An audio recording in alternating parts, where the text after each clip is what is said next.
Alright guys, in today's video, I'm going to be going to check out the Ibis Ripley. So I went to a bike shop that I don't normally go to because it's too far from my house, but they have a lot of stuff in there and I wanted to go check out some tires because they have a lot of tires in there that I'm interested in for my Polygon and my Trek Marlin 6 that is. And I saw that they had an Ibis Ripley in there, so I said, you know what, I want to check this bike out. So I took the Ibis Ripley on a test ride today, and it kind of changed my mind about a lot of things. So my goal on this channel is to show you guys what you can get out of what they would call budget bikes or low-end bikes, because you can have just as much fun on a $1,500 bike as you could on a $5,000 bike, in my opinion. So I wanted to check out that bike and I was excited about it, but to be honest, I didn't even do a full video like I wanted to. I didn't go over all the specs on it and stuff because once I got on the bike, I wasn't really that excited about it. So I just said, you know what, I'm gonna just go ahead and ride it and make a little video just to show you guys. But I wanted to talk to you guys about what I felt about that bike. So as you guys know, I've been riding a lot of budget bikes throughout my 2 years of mountain biking, and I feel like that's actually made my riding even better and made me appreciate bikes in general, because getting on that Ibis Ripley, yes, an awesome bike, don't get me wrong, and if they say, hey, you want this bike, heck yeah, I'm gonna take it.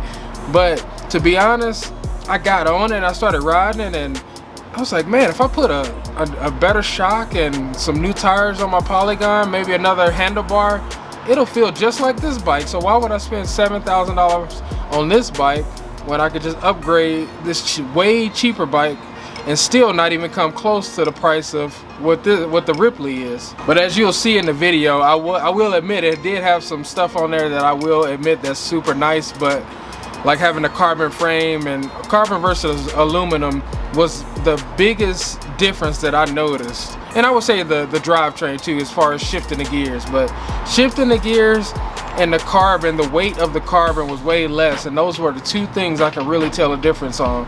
But other than that, I think you could get a lot for way cheaper money. So my goal is to not let you guys go to the store or go wherever and buy a bike and get oversold, because you definitely don't need that as a beginner biker, or intermediate at least, because it's only like 10% of people who need all that stuff that these bikes have to offer. And 90% of us just ride normal for fun or whatever, so we don't even need all that. I just wanted to explain that because I didn't go over any of the specs on the bike or nothing. I just jumped on it because I don't know, the vibe was off a little bit, so I didn't really want to go over the bike. I just wanted to ride it a little bit, let you guys know what I thought, and then just let you guys know how I feel about the bike. But let's jump into the video. I'm done rambling.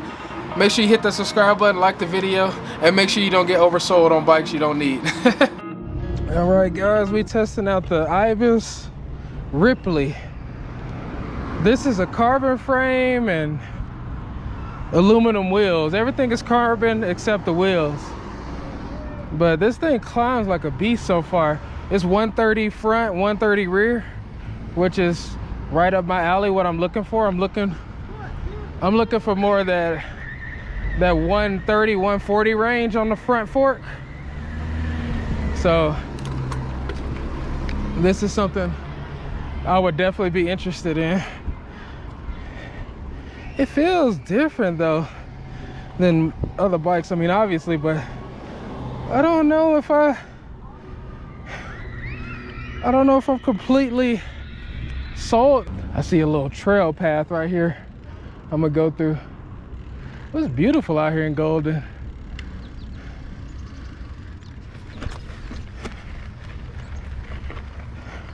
Oh, this thing is light. Now I see why people go crazy over carbon frames. It's super light. This bike is retailing for about $6,900, I think. So I'm like, dang, $7,000 for this? Like, I will admit it's nice and everything, but I can upgrade my Polygon for $1,500 and I feel like it wouldn't ride that much different. I mean, I may be wrong, but as far as riding it right now and the way it feels, I don't know. I'm not completely sold on this whole $7,000 thing. It's got SLX brakes, Dior XT drivetrain and shifters. So not bad. Let's see if this thing can wheelie though. Oh, it can wheelie. Oh man, with a carbon frame, I could wheelie this thing for like 20 miles.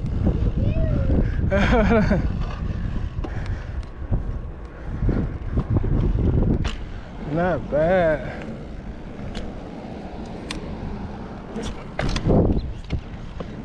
I would say the only thing I would really be sold on, honestly, is the carbon. I mean, the fact that this bike is so light is ridiculous. It would just make riding so much easier. Let me jump up on this thing. Oh, not bad.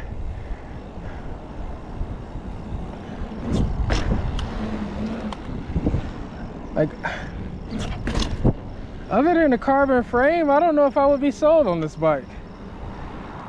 It's definitely sick. But when you throw in that $7,000 price tag, it's like, okay, what am I really getting? I mean, I know you get probably top of the line components. As I'm talking, let's hit this stair set. That was sick.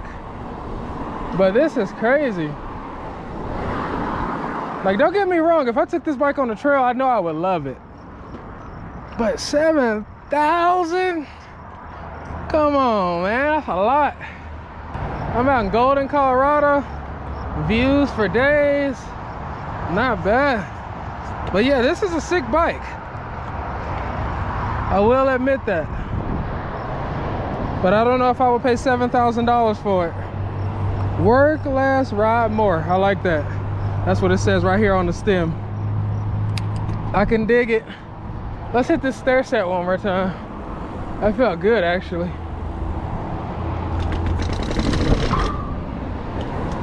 That's crazy. You don't even feel it. Let's hit this little trail one more time. Oh yeah, I bet this was shred on the trails. Yeah.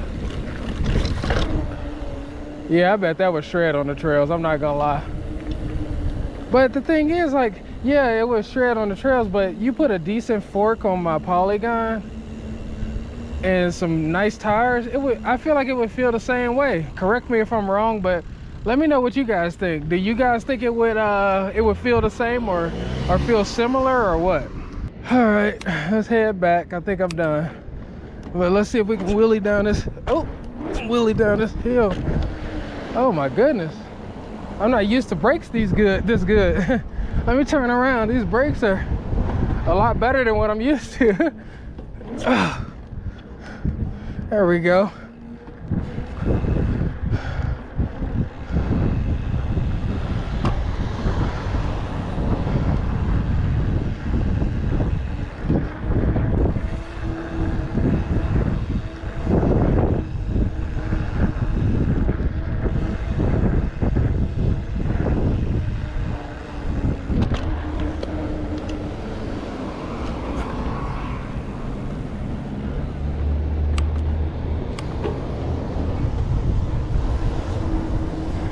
Yeah, this bike is sick, but my excitement levels are not where I thought they were gonna be.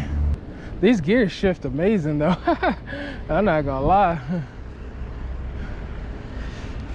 I do like these grips too, these stock grips. They feel legit too. But like I said, this bike is sick, but I don't know, it's not 7,000 sick. I mean, maybe it is, but not in my opinion. Except for the carbon frame. The carbon frame definitely makes a huge difference.